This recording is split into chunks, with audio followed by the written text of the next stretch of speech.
Jesus Christ, I don't know which side of the bed you got up on, but damn, that's a big statement. Ronaldo and Messi have done it for 15 years. TFW is here because it's Monday afternoon and your opinions dominate the show. Of course, you've had so much to say on all of the weekend's footballing action, so we'll get straight into it with one from Srihari Sai, who said Eriksen will be a flop at Inter. Obviously, this move just about to go through, ruining his career, going from Kane to Lukaku, from a new stadium to a shared stadium, and from Jose Mourinho, an experienced winner, to Conte, an Italian hair transplant fraud. Jesus Christ, I don't know which side of the bed you got up on, but damn, that's a big statement. Will he be a flop at Inter?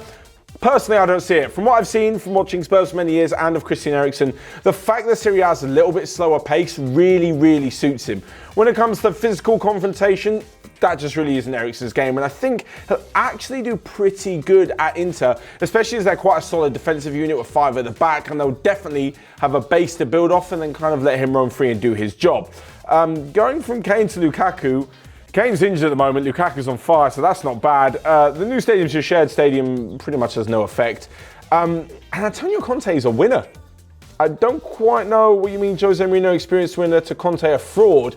He's won titles everywhere he's gone. It's been unbelievable. And he's pushing Juventus, right? 8 times in a row winner Juventus for the Serie A title. So good on him. I'm not sure Eriksen will be a flop, but Kurifai, talking of Serie A, has said how incredible are ATALANTA in the last few years. They've done a great job. He wants to see them go as far as they can go. They're underrated in what a great job they've done and how much has changed. I feel like ATALANTA are one of those teams that they're so inoffensive that everyone kind of likes how well they do. The same thing to be said for Leicester in the Premier League. They haven't really done it or have the history of success that a massive club does. There's not a lot to hate, and they certainly haven't done it with a big budget. They won 7-0 at the weekend against Torino. Add that to like 5-0 victories over AC Milan. They're just incredible, and I think the best thing about them, they've got some really likeable players. I think Duvan Zapata had an incredible goal-scoring streak last season. Josip Ilicic is one of the most talented players in Europe who doesn't really get any ratings. And the captain, Alejandro Papu Gomez, is insane. I mean, this year they've got 57 goals in 21 games. The problem with Atalanta, I just think they'll find that the consistency isn't there. 11 wins in 21 is good. It's not great. That's what separates the great from the very best. And football is consistency. It's all right doing something great once, but can you do it over and over again? They just can't, which is why there are others at the top.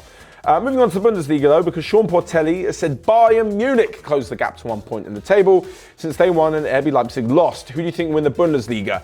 Again, literally for that same reason, Bayern Munich. They've just got the consistency, they've got the know-how, they just are such a force when they get going. Last year when Dortmund were doing brilliant at Bayern off the pace, you never really thought the Bayern were out of it. And they weren't, they just came back and won it. They're notoriously strong towards the end of the season when they really need to be. I think Leipzig are brilliant. I just can see Bayern Munich continuing to go from strength to strength to strength and yeah, just to win the competition. But Sticky Joe, 105, has an opposing opinion. Borussia Dortmund will make a last-minute title moment, a win with Haaland and Royce. Of course, Erling Haaland, 5 goals in 57 minutes of Bundesliga action. Came off the bench as debut, hat-trick at Augsburg. Came on for his home debut, off the bench, 2 goals at home to clone the 5-1 even rout. He'll be massive. Haaland will be massive for Dortmund to the end of the season. Whether he, just a 19-year-old striker, can fire Dortmund to beat Bayern to the title, that's a pretty big ask. Certainly, if any of you have seen his interviews, you know he's got that Zlatan-like sort of confidence and arrogance to him, which is brilliant for someone so young to have so much belief in himself. I'm not overly sure they can turn it around and fully go on to beat Bayern, but who knows, wait and see. One team that is dominating though, of course, is Liverpool, and Kevin McAllister wants to say that personally, he thinks Salah has been invisible on the pitch this year, aside from a few goals. How do you feel about where he could move, and has he had a good enough season to move? I'm not sure it's like having a good enough season will allow him to get a big move. Like, he just will get a big move. If Salah wants to go because of what he's done, because he's won at Liverpool and what will win from now to the end of the season, he'll get a big move. He'll demand a transfer fee of 150 million or so and probably go to one of the biggest clubs above Liverpool, which there aren't too many at the moment. Real Madrid or Barca are the ones come to the top of my head. I actually agree though. And of course, if you disagree, which I'm sure loads of you will, let me know, comment section below. Mo Salah has not been in the most fantastic form.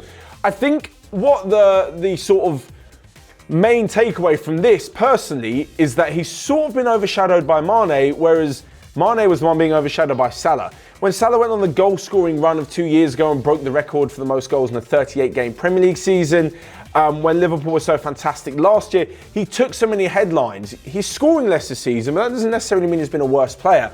I just think his game has become so much about goals that when he doesn't score or doesn't hit ridiculous amounts of goals, it's easy to chalk off his contribution to the team. Having said that, from the Liverpool games I've watched, which is a fair few, he doesn't really add much to the rest of the team. Certainly not what Firmino and Mane do aside from goals and assists. But yeah, of course, you let me know below.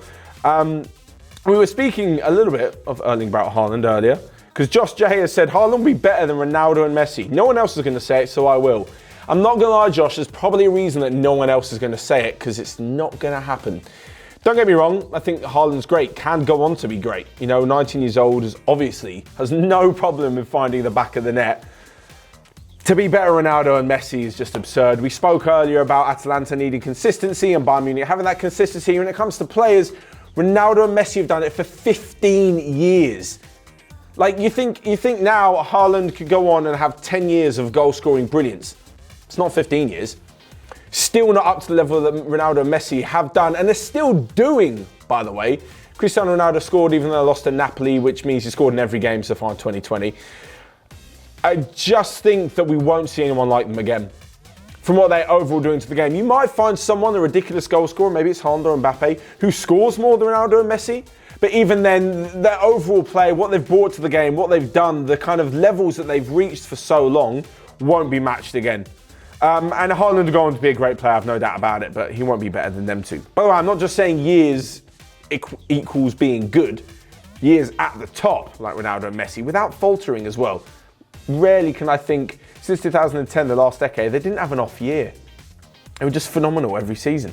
David Galloway, this is just throwing a question out there. I'm going to leave a poll, because this is a pretty good question. Would you rather support a club that can score goals but can't defend, or a club that can defend but can't score goals? Technically, if you were really good at defending, you probably wouldn't lose that much, but you might be a couple of 0-0s and 1-0s. Surely, as a football fan, you've got to go for the team that scores goals. Oh my God. Yeah, go on. I don't care if my team wins every game 5-4. You've seen a hatful of goals and you've still won. I mean, obviously you could get battered 5-0 as well, but that's the price you pay.